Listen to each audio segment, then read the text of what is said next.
Welcome to university, home of learning, cramming, clubs and coffee. Between all the hard working, not working and making up for it the next day, it would seem that sleep is more of a luxury than a requirement, a thief of time that could be better used for both drinking and diplomas. But what happens when a heavy weekend is followed by work? Lack of sleep is common among students. Nearly everyone that we spoke to in preparation for this film thinks that not only do they get less sleep than they should, but also that they would function better at their work if they got more sleep. Per night, I'd say I probably get about 6 hours of sleep. On average, probably 2 to 6 hours mainly, and sleep at night. So if I don't get enough sleep, my concentration on lectures isn't that good, usually drifting off a bit.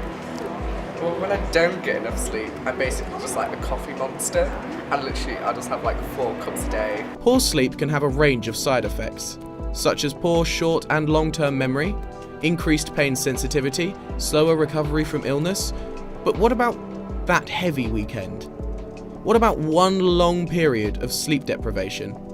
Well, me and a couple of buddies wanted to find out, and to help illustrate what happens when you deprive yourself of sleep, I decided to keep myself awake for 3 whole days.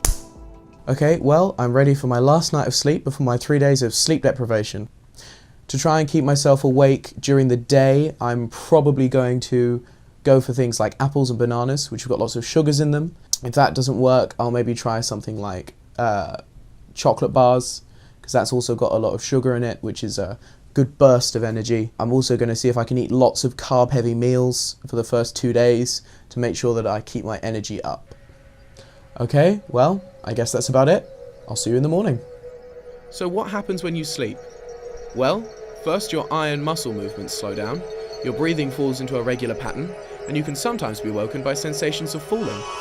After this, eye movement stops, brain activity slows to a crawl, and you become more difficult to wake up. Next, brain activity, eye movement and muscle movement are virtually at a standstill.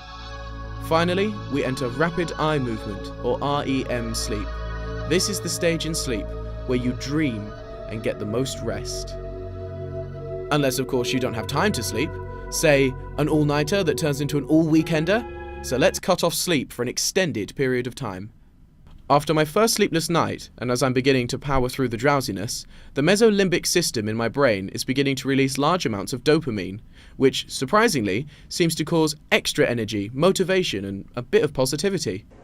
Okay, I'm in uni now. I've got myself my decaf coffee, because I'm not allowed caffeine, and I'm just going to have a spot of breakfast.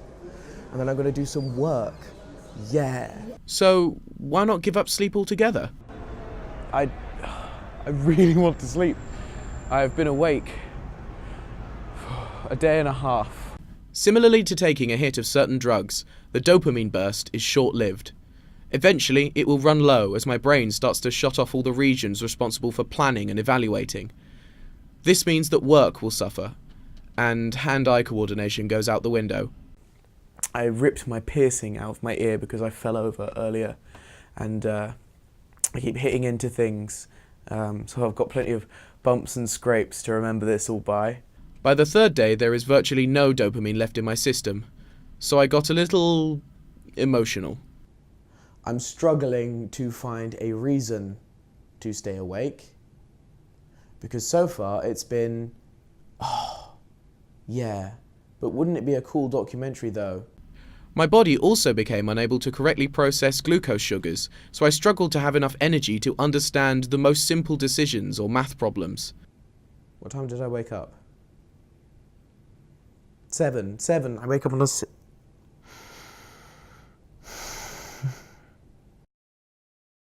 So what have we learned? Well, extended sleep deprivation does lower your mood and affects your ability to work, but after a good night's sleep, I was able to function normally the next day. So as long as the heavy weekends happen only at the weekends, you should be able to survive uni in one piece. Now you just have to focus on that deadline you've been ignoring.